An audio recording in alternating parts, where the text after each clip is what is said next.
aneh, tapi orang punya ketakutan yang paling aneh. Benar-benar menggelikan. Kisah seram tentang seorang anak yang takut mandi. Suatu hari ada seorang anak laki-laki yang sedang naik kereta. Di sebelahnya ada perempuan tua yang bicara dengan suara keras. Dia mengatakan bahwa kalau ada yang mau ke laut melewati pelangkung atau berenang ke tempat di mana dia tidak boleh berenang, maka simsalabim, lupakan semua tentang orang itu. Maka kemudian, sejak saat itu, anak malang itu pun menghindari air seperti api. Anak itu sedang menghabiskan musim panas di perkemahan. Ketika anak lain berenang, anak itu duduk di tepi air. Dia menatap lama sekali, hingga mulai membayangkan ada orang yang menatapnya balik. Anak itu pun mulai cemas. Ketika dia mau pergi berenang, takut seseorang di dalam air akan menarik kakinya dan menyeretnya ke dasar laut. Menyeramkan sekali. Jadi, mulai saat itu anak ini pun sangat takut pada air, sehingga berhenti mencuci mukanya di pagi hari. Kemudian anak itu pun mulai berhenti untuk mencuci tangan sebelum makan.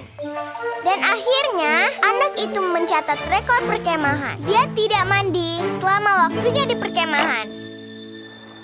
Dan aku beritahu bahwa kalau anak-anak tidak mandi dengan benar, mereka akan berubah menjadi sesuatu yang tidak dikenal siapapun.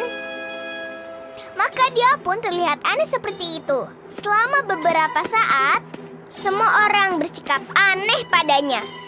Pada awalnya anak-anak melihatnya tapi langsung menjauh. Teman-teman di sekolah pun mereka menjauhiku. Dan guru-guru di sekolahku menjauhiku. Hanya pelatih pemberani yang tidak lari. Ternyata dia bersembunyi di belakang peralatan olahraga. Hahaha. Ini konyol sekali. Dia pikir anak itu tidak menemukannya di sana. Oh ya? Tidak mungkin, tidak mungkin.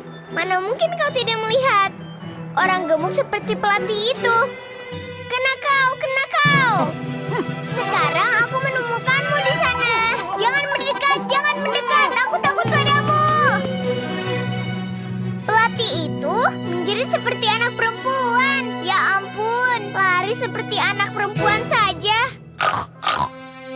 Jelas saja, karena anak itu tidak mandi. Dia berubah menjadi babi kotor yang menyeramkan. Masalahnya adalah, serigala babi itu tidak bisa tinggal di perkemahan.